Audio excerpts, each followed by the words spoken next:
Bismillahirrahmanirrahim. Assalamualaikum warahmatullahi wabarakatuh. Perkenalkan, nama saya Satriani Nur Atira, NIM 21650046 dari kelas B.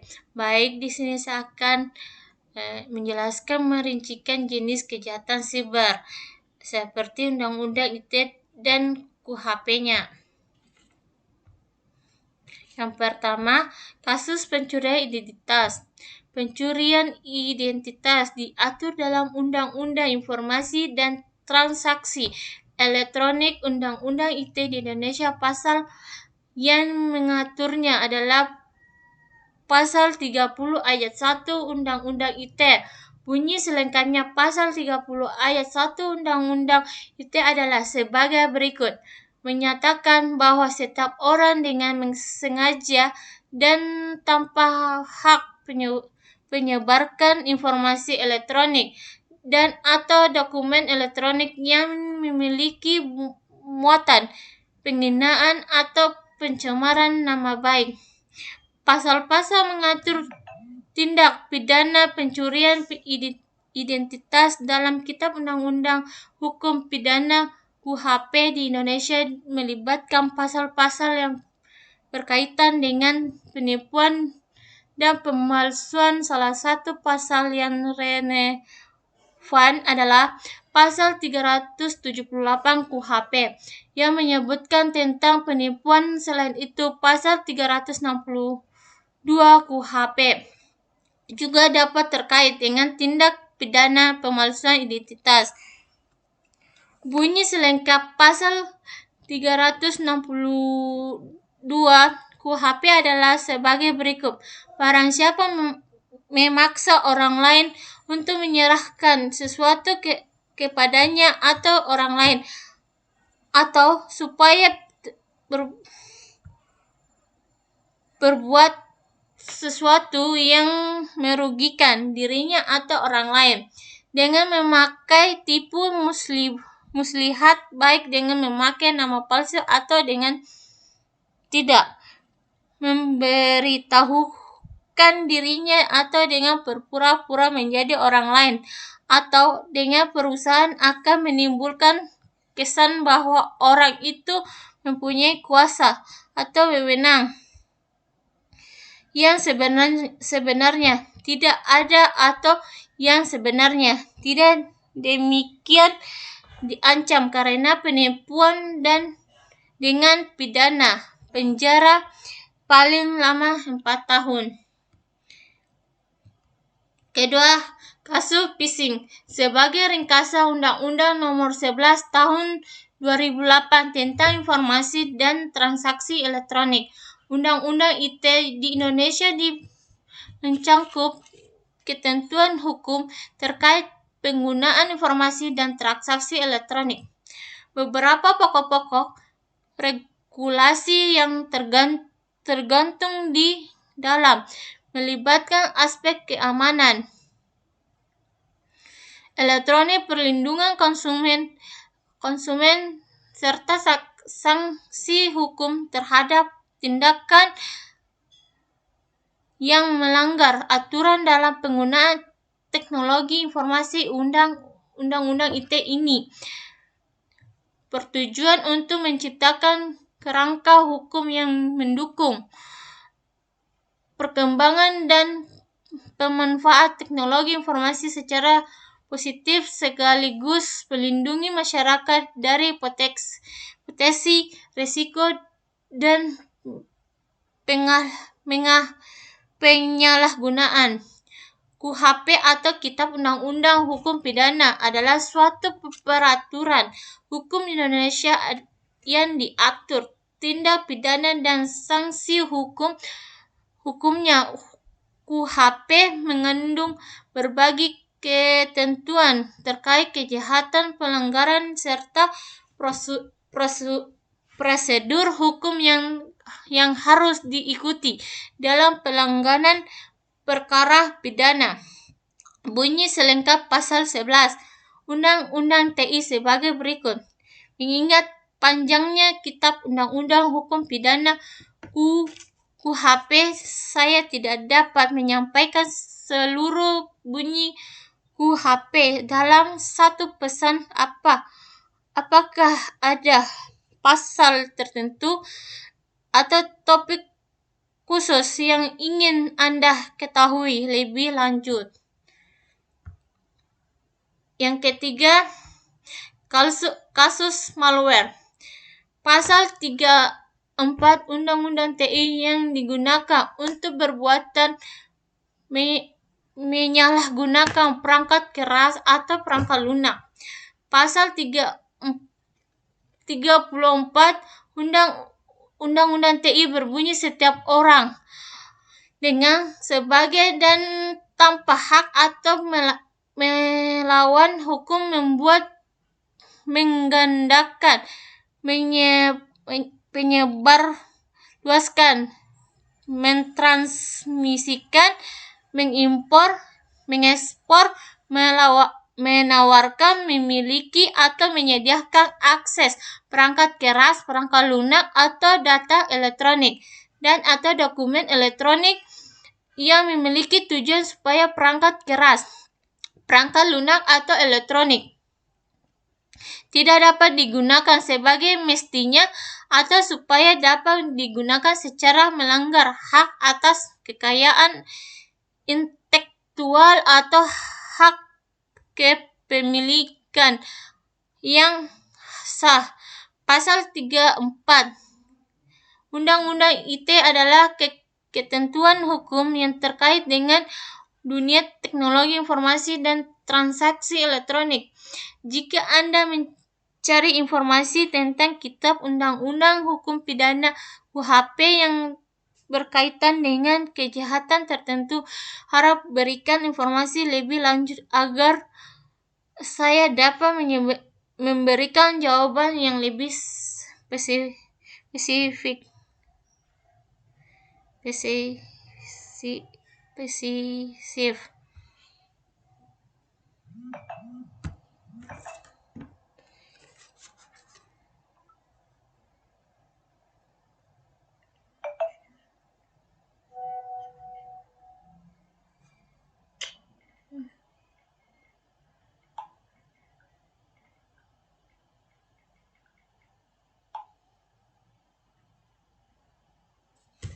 Yang empat, ransomware. Serangan ransomware telah memenuhi untuk tindak pidana pemerasan yang diatur dalam ketentuan pasal 368 ayat 1 KUHP. Sebagai pelaku yang telah melakukan pemerasan yang diatur juga dalam pasal 27 ayat 4 Undang-Undang ITE dibarengi dengan adanya pengancaman dengan menutup akses data korban itu sendiri.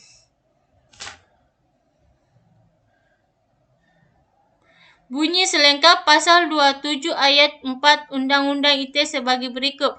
Menyatakan bahwa setiap orang dengan sengaja dan tanpa hak mendistribusikan, mentransmisikan atau membuat dapat diaksesnya informasi elektronik dan atau dokumen elektronik yang memiliki muatan penghinaan dan atau pencemaran nama baik.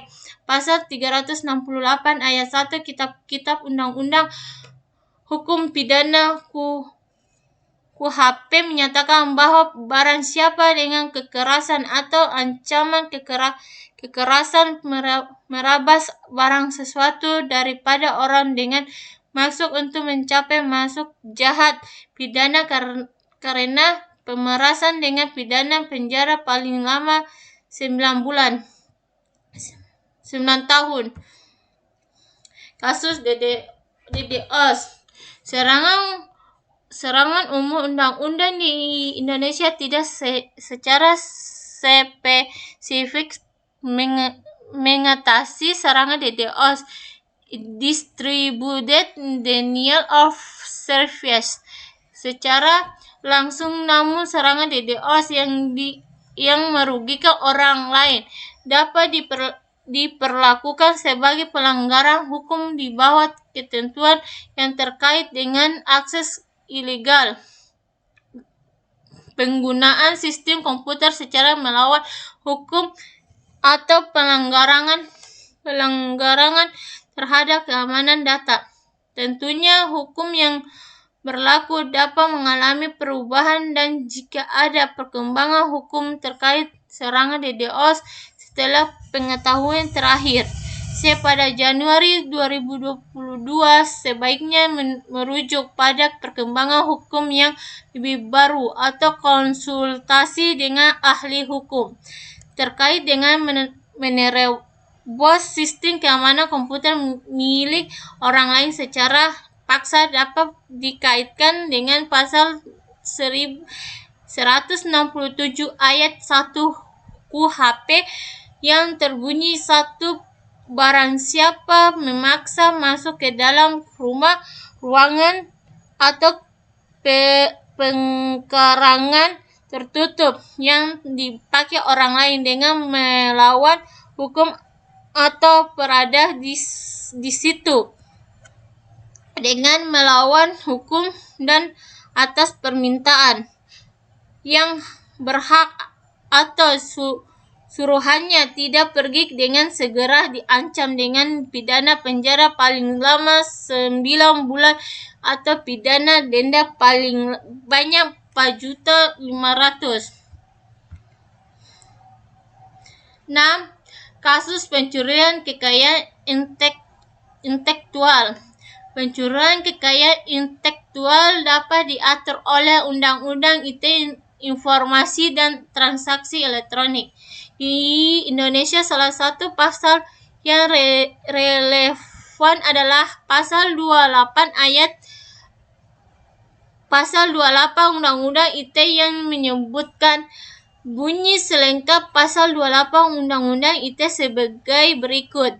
Setiap orang dengan sengaja tanpa hak mendistribusikan, mentransmisikan, dan atau membuat dapat diaksesnya informasi elektronik dan atau dokumen elektronik yang memiliki muatan penghinaan dan atau pencemaran nama baik.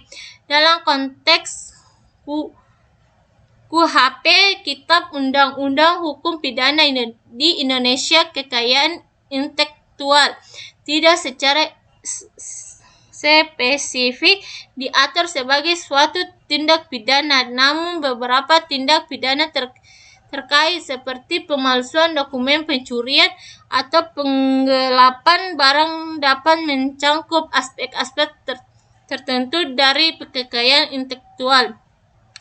Pasal-pasal dapat mencangkup aspek kekayaan intelektual melibatkan tindak pidana seperti pencurian, penggelapan, atau pemalsuan. Misal pasal 362 KUHP tentang pencurian, pasal 372 KUHP tentang penggelapan, pasal 263 KUHP tentang pemalsuan surat. Perlu dicatat bahwa interpretasi dan penggunaan pasal-pasal ini dalam konteks kekayaan intelektual dapat bervariasi dan mungkin memerlukan menyesuaikan dengan kasus spesifik. Jika Anda memerlukan informasi lebih lanjut, sebaiknya berkonsultasi langsung dengan ahli hukum. 7. Kasus pemalsuan. Pasal 30 ayat 1 Undang-Undang ITE yang terbunyi setiap orang dengan sengaja dan tanpa hak atau melawan hukum membuat, mengirim, dan atau menyebarkan informasi elektronik dan atau dokumen elektronik palsu dan atau berisi informasi bohong. Pasal tersebut dapat digunakan untuk menindak tindakan pemalsuan dalam lingkup informasi elektronik. Bagi informasi yang lebih rinci dan pemahaman yang tepat, disarankan untuk merujuk pada undang-undang yang berlaku untuk berkonsultasi dengan ahli hukum. Dalam konteks Kitab Undang-Undang Hukum Pidana (KUHP) di Indonesia, kasus pemalsuan dapat terkait dengan beberapa pasal terutama yang melanggani pemalsuan dokumen. Salah satu pasal yang relevan adalah pasal 263 KUHP yang terbunyi, barang siapa membuat surat palsu, memalsukan surat atau penggunaan surat palsu atau yang dipalsukan dengan maksud untuk memakai sebagai alat bukti, dipidana. Jika surat itu ada yang ditaklukkan kepada umum dengan pidana penjara paling lama 6 tahun. Yang ke-8, kasus peretasan. Pasal 30 ayat Undang-Undang ITE, kasus peretasan pinjaman online dapat melibatkan beberapa pasal dalam Undang-Undang ITE, informasi dan transaksi elektronik. Setiap orang dengan sengaja dan tanpa hak atau melawan hukum membuat, mengirim dan atau penyebaran informasi elektronik dan atau dokumen elektronik palsu dan atau berisi informasi bohong. Dalam Kitab Undang-Undang Hukum Pidana KUHP di Indonesia, kasus peretasan pinjaman online dapat melibatkan beberapa pasal tergantung pada konteks dan tindakan yang dilakukan. Beberapa pasal yang mungkin relevan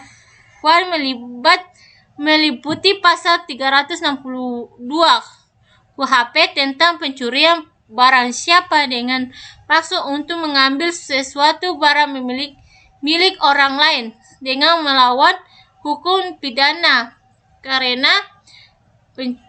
pencurian. 9. Kasus pornografi anak.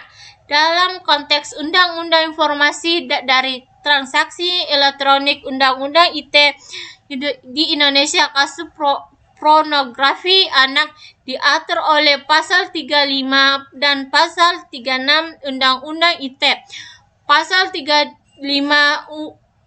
Undang-Undang ITE menyatakan bahwa setiap orang yang dengan sengaja dan tanpa hak atau melawan hukum membuat, menawarkan, menyiarkan, menyiapkan, mengimpor, mengekspor, penyimpanan, memperoleh, menawarkan untuk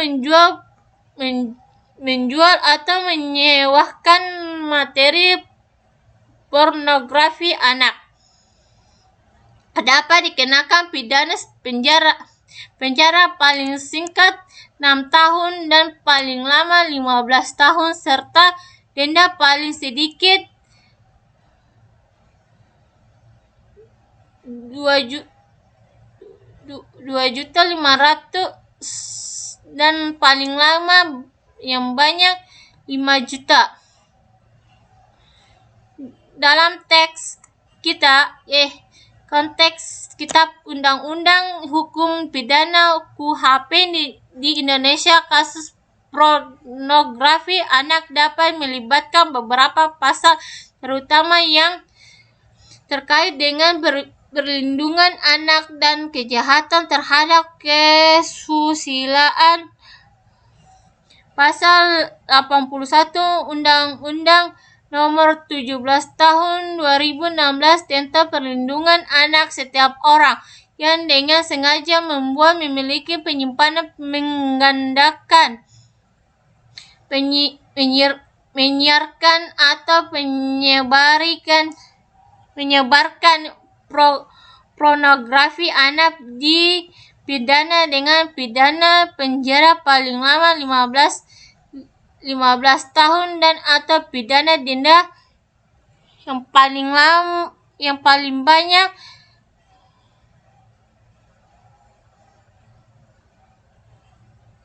5 miliar rupiah. 10 kasus cyberbullying. Pasal-pasal tertentu dalam Undang-Undang ITE seperti pasal 27 hingga pasal 28B mengatur tentang penghinaan dan penyebaran informasi yang dapat merugikan melalui media elektronik. Perubahan atau amandemen pada Undang-Undang ITE juga mungkin terjadi sehingga disarankan untuk selalu meriksa peraturan yang terkini. Setiap orang dengan sengaja dan tanpa hak menyebarkan informasi elektronik dan atau dokumen elektronik yang memiliki muatan penghinaan atau pencemaran nama baik. Berikut adalah kutipan beberapa pasal dalam Kitab Undang-Undang Hukum Pidana KUHP Indonesia yang berkaitan dengan tindakan cybercrime atau penghinaan melalui media elektronik. Pasal 310 KUHP, barang siapa dengan sengaja dan melawan hukum merusak atau menghancurkan barang milik orang lain pidana dengan pidana penjara paling lama 5 tahun atau pidana denda paling banyak 900 rupiah.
Mungkin itu saja penjelasan dari saya.